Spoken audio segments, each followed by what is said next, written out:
अमित जैन पूछ रहे हैं, आचार्य जी, क्या मानसिक रोग जैसे अवसाद, बाइपोलर इत्यादि का समाधान भी अध्यात्म के माध्यम से हो सकता है? देखिए, 2-3 तरह की बातें समझनी ज़रूरी है।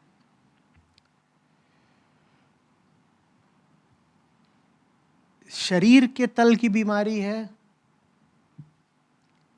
तो निश्चित रूप से उसका समाधान भौतिक औषधि में ही है।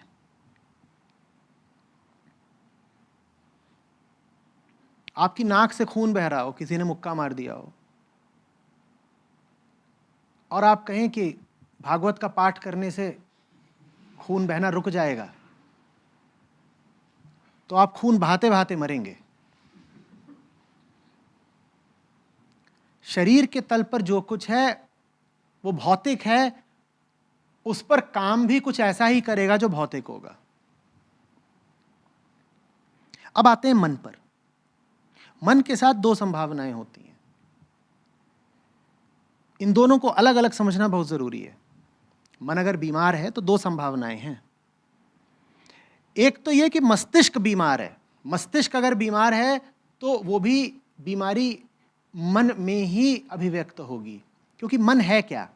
मन है चेतना का मस्तिष्क में बैठना। और मस्तिष्क से मेरा आशय ये ब्रेन भरी नहीं है। यहां पर मस्तिष्क घनीभूत है, जिसको हम ब्रेन कहते हैं। मस्तिष्क पूरे शरीर में व्याप्त है, यहां पर कंडेंस्ड है।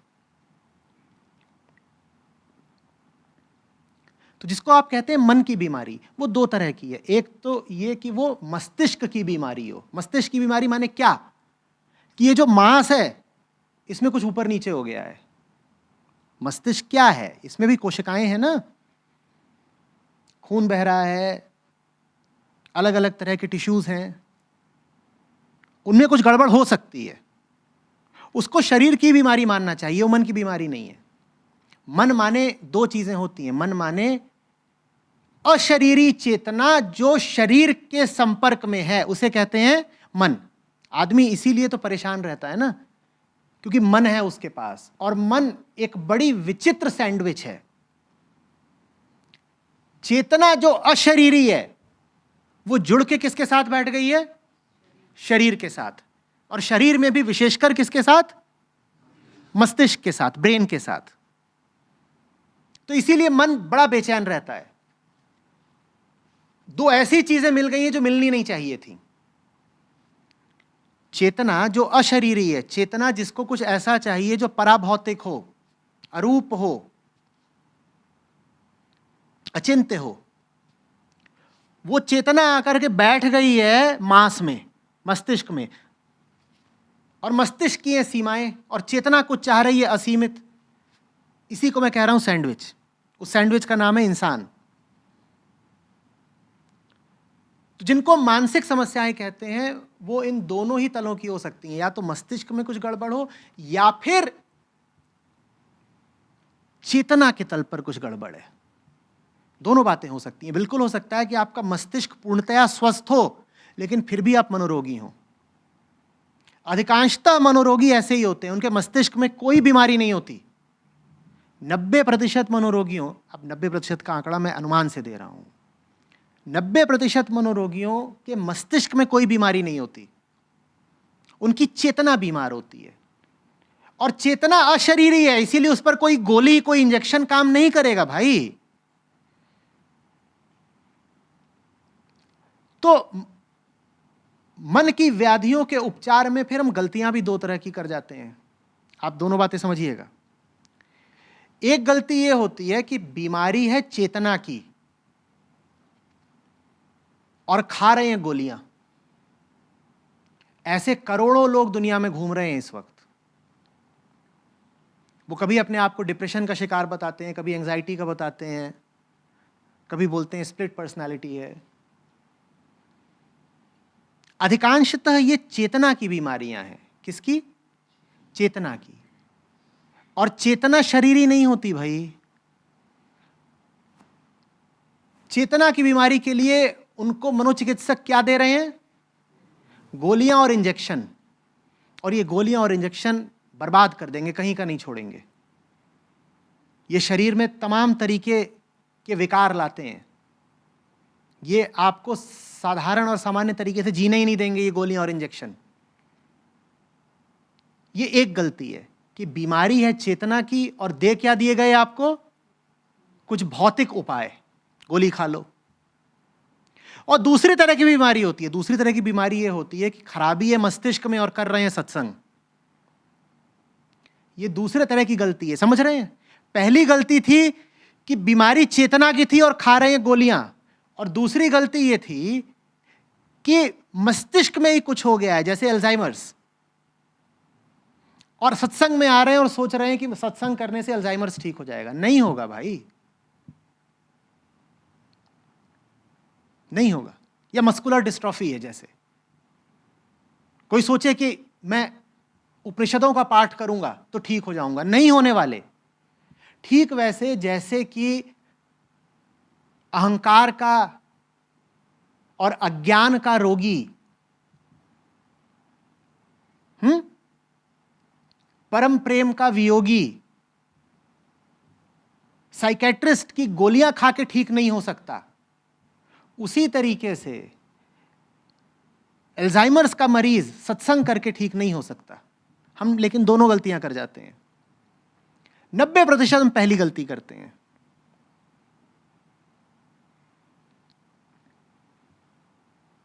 आप में से भी हो सकता है कुछ लोग यहां बैठे हो जो कभी ना कभी किसी मनोचिकित्सक के पास गए हो।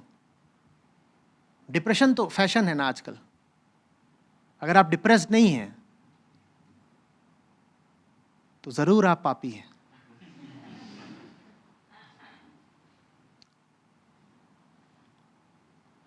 और आप जाइए डिप्रेशन के लिए, शुरुआत में तो कुछ काउंसलिंग वगैरह, उसके बाद तुरंत गोलियां शुरू हो जाती हैं।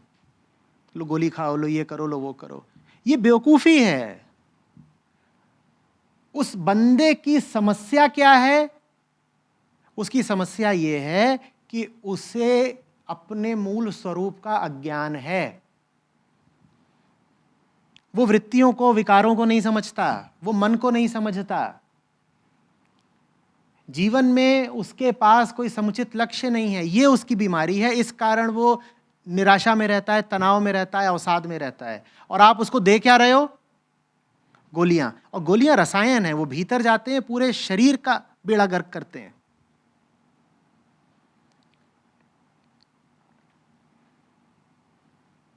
बचिएगा ये सब करने से।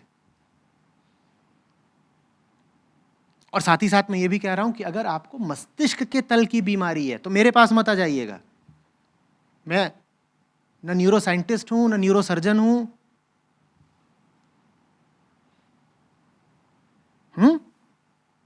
इधर उधर कुछ हो गया है तो मेरे पास आओगे, मैं क्या कर लूंगा?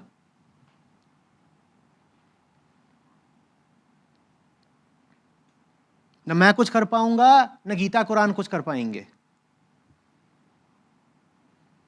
उसके लिए तो आपको जाना चाहिए अस्पताल, डॉक्टर के पास जाइए।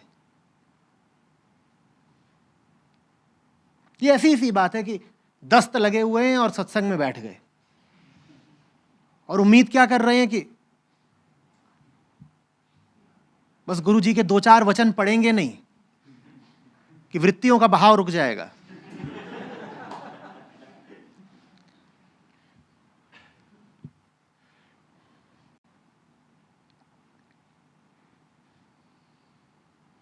इन दोनों ही गलतियों से बचिएगा। और 90% हम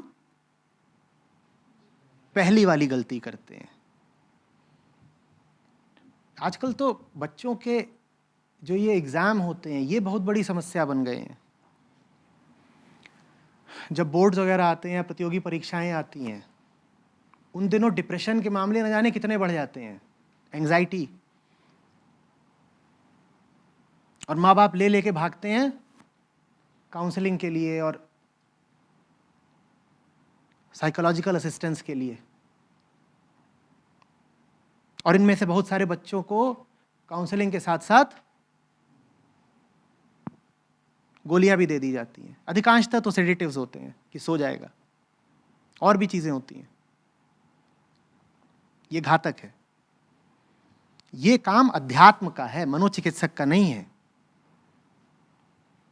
अगर जीवन में अहम है और मोह है और ईर्ष्या है, मद बहुत है, तो इसमें मनोचिकित्सक क्या कर लेगा? आपकी चिकित्सा अध्यात्म करेगा भाई। अस्पताल नहीं जाइए, गीता उठाइए, गीता आपकी मदद करेगी।